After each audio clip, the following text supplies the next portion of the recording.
Bapak Kiai Hasan, terutama masalah tadi dikatakan bahwa tujuan hidup ini adalah hanya beribadah wa ma'akhlaqul jinna wal insa illa liya'budun.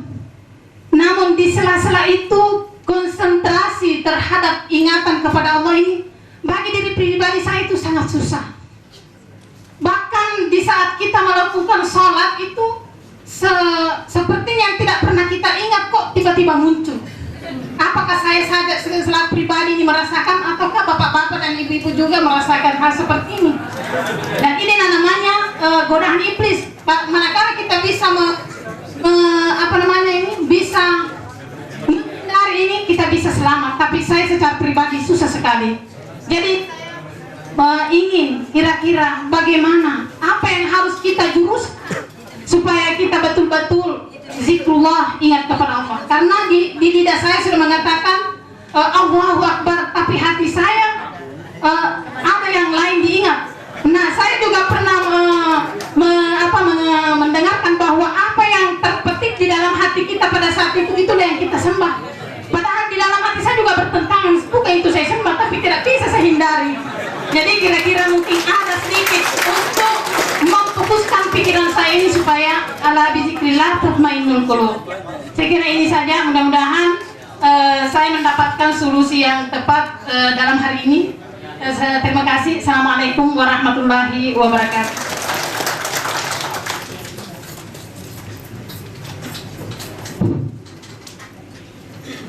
Bismillahirrahmanirrahim. Sebenarnya pertanyaan ketiga orang ini sudah terjawab semua sama Akbar. Ya, saya kira otomatis karena beliau bicara sudah mencakup semuanya. Adapun yang saya sampaikan tadi itu bahwa Muhammad itu adalah merupakan guru kita, itu adalah bertolak kepada Al-Baqarah surah Ali Imran ayat 31. Qul in kuntum tuhibbunallaha fattabi'uni. Setiap kita terjemahkan itu selalu melalui fattabi'uni, ikuti aku. Jadi kita disuruh ikuti Muhammad karena kita ini bukan Muhammad, tapi Muhammad ada pada diri kita masing-masing. Dia yang senantiasa lurus berjalan, maka sebal fuadu marah. Di dalam Al-Quran kita membaca fa'alhamaha fujuraha wa taqwaha, fa'alhamaha fujuraha wa taqwaha. Dan aku ilhami manusia dengan dua sifat, fujuraha wa taqwaha. Fujuraha ini senantiasa diliputi nafsu, syaitan, iblis laknatullah alaih. Yang takwa ini yang selalu dimotori oleh Muhammad Rasulullah, yang tidak lain. Di dalam Al-Hujurat tadi, wa'lamu anna fikum Rasulullah. Ketahui bahwa pada dirimu itu ada utusan Allah yang akan kembali kepada Allah. Kullukum min Adam wa Adam min turab. Kamu semua dari Adam, Adam dari tanah. Yang mana tubuh Adam? Adalah jasmani kita yang akan kembali masuk dalam tanah. Inna lillahi wa inna ilaihi raji'un. Yang mana dari Allah akan kembali kepada Allah adalah ruh kita. Namun kehadirannya di dunia untuk apa? Untuk menyembah Allah. Menyembah Allah itu bukan hanya sujud, bukan hanya ruku saja, bukan hanya berkata Allahu Akbar dan lain-lain sebagainya. Berbuat yang baik seperti yang saya katakan tadi, itu adalah rangkaian daripada penyembahan kita kepada Allah. Menghilangkan segala sangka buruk di dalam diri kita, itu adalah penyembahan yang tidak pernah putus kepada Allah Subhanahu wa Ta'ala. Jadi segala bentuk perbuatan kita, perkataan kita, bahkan itikat kita, itu satu satu lingkaran, ini satu sistem yang tidak terlepas daripada penyembahan kepada Allah Subhanahu wa Ta'ala. Jadi apapun yang kita lakukan, kita berdagang, kita berkantor, kita jadi tentara, jadi polisi, apa saja yang kita kerjakan, Alhamdulillah termasuk rangkaian daripada menyembah Allah Subhanahu wa Ta'ala. Nah, untuk tepatnya ingatan kita kepada Allah, jangan terganggu kepada yang lain. Yang pertama, kewajiban kita itu adalah memiliki ilmunya. Kita menuntut ilmunya dulu. Kemudian kita bagaimana melatih diri kita untuk senantiasa ke situ.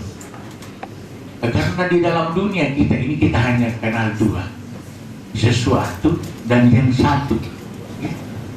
Sesuatu itu adalah ciptaan, yang satu ini adalah pencipta. Jadi apa namanya, tafakkaru fil khalqi wala tatafakkaru fil khaliq. Pikirkanlah apa yang menciptakan, jangan kau pikirkan yang penciptanya. Karena Allah Subhanahu wa Ta'ala, ya percaya atau tidak, yakin atau tidak, wa huwa ma'akum aina ma kuntum. Aku ada di mana engkau ada. Aku selalu ada. Engkau hidup dengan hidupku. Engkau melihat dengan mataku. Engkau mendengar dengan telingaku, pendengaranku. Engkau berkehendak dengan kehendakku. Engkau kuat dengan kekuatan. Kau tidak bisa pisah dengan aku. Cuma kita manusia ini dituntut adalah dari dulu Allah sudah menyatakan diri. Wa huwa ma'akum aina ma kuntum. Engkau kaya, engkau miskin, engkau sakit, engkau sehat, saya tidak pernah lari dari engkau, selalu ada pada engkau. Tapi engkau bagaimana dengan aku? Maka kita diperintahkan fadhkuruni, azkurukum. Ingat aku. Coba diulang-ulangi, ingat aku. Kalau begitu yang ingat itu Allah, bukan aku. Karena kita ini kan la haula. Allah jangan dicari bentuknya, ya, jangan dicari bentuknya, jangan dicari warnanya. Allah bukan membentuk, bukan warna. Laisa kamitslihi syai'un.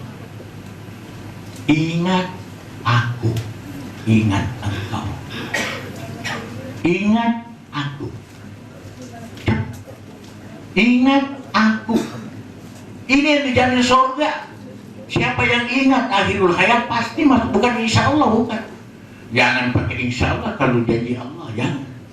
Pasti.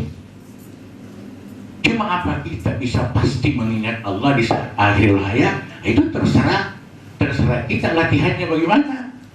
Kalau kita latihannya bagus, insya Allah. Sama saja itu orang yang hadir bela diri. Kadang-kadang tidak dilihat dari mana serangan, tapi dia bisa tangkis cepat. Kenapa? Memang kebiasaannya seperti itu. Dia main rasa, dia pakai rasa. Jadi ingat Allah di mana saja, kapan saja. Cuma menyebut Allah ini yang punya batasan. Kalau ingat Allah di mana saja, kapan saja. Apa di jalanan, apa di rumah, apa di kantor, di mana saja. Pernah ditanya Nabi oleh Sayyidina Ali karramallahu wajhah, mahiyal ilmu ya Rasulullah, apa itu ilmu sebenarnya? Rasulullah menjawab, al-ilmu hiya nuru yaqturu min qalb. Bahwa ilmu yang sebenarnya itu adalah nur yang memancar dari hati. Jadi kalau begitu apa yang kita pelajari? Yang kita pelajari ini pengetahuan, bukan ilmu. Makanya ilmu pengetahuan, ya.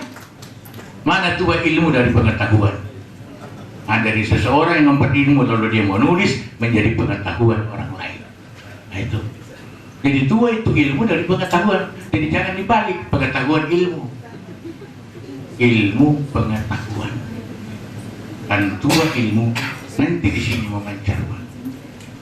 Saya biasa kalau rekaman di RRI itu biasa dipersiapkan beberapa episode.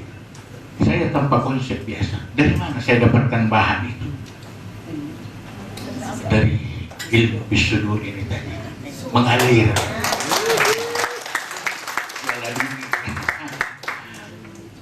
Karena saya punya otak ini tidak pernah. Apa yang saya alami, apa yang saya baca, apa yang saya lihat, selalu saya bawa. Bagaimana? Kata hadis kursi innal aisyah. Sesungguhnya hidup itu hidup Allah. Lalu saya berkata, ya Allah, bagaimana aku? Aku juga hidup ini. Lalu dapat jawaban, engkau tidak hidup, engkau cuma dihidupkan. Enak saya rasa, sudah jadi lega. Jangan-jangan kalau saya yang hidup jadi sombong nanti. Ya, saya tidak punya apa-apa, cuma diberikan amanah. Ini termasuk ilmu yang sekarang saya sampaikan kepada saudara-saudara, kepada bapak-bapak sekalian. Ya, itu titipan Allah. Dan saya berusaha bagaimana saya berjalan dengan ilmu. Karena orang yang tidak punya ilmu berjalan di dunia ini bagaikan orang buta. Ilmu inilah yang membimbing kita. Jadi kalau orang berilmu lalu tidak berjalan dengan ilmunya, berarti dia berjalan seperti orang buta meraba-raba.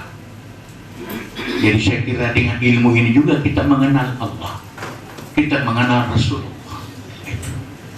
Jadi tanpa ilmu kita tidak punya apa-apa dan kita tidak punya harapan apa-apa. Ya mudah-mudahan apa yang kita dapatkan hari ini ya dapat lebih memacu spirit kita, semangat kita untuk lebih banyak melihat kekurangan-kekurangan kita.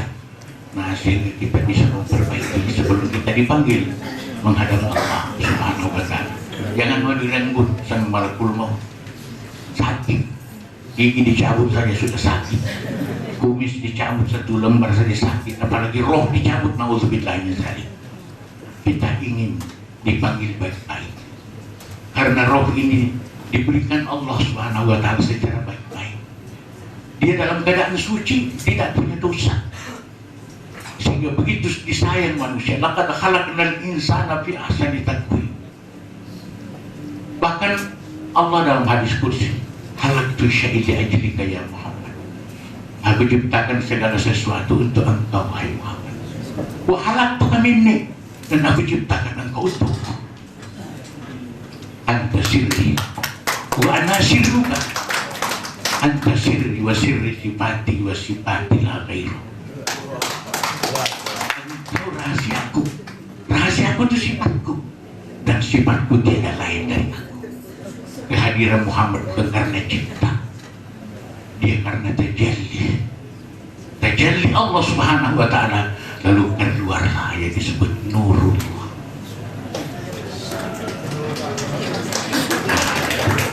Jadi saya kira untuk membahas yang begini-begini tidak cukup, ya Pak. Ya, satu hari pun kita tidak selesai. Ya, jadi mudah-mudahan hanya sampai di sini aja Pak ya. Mohon maaf atas segala kekurangan. Wassalamualaikum.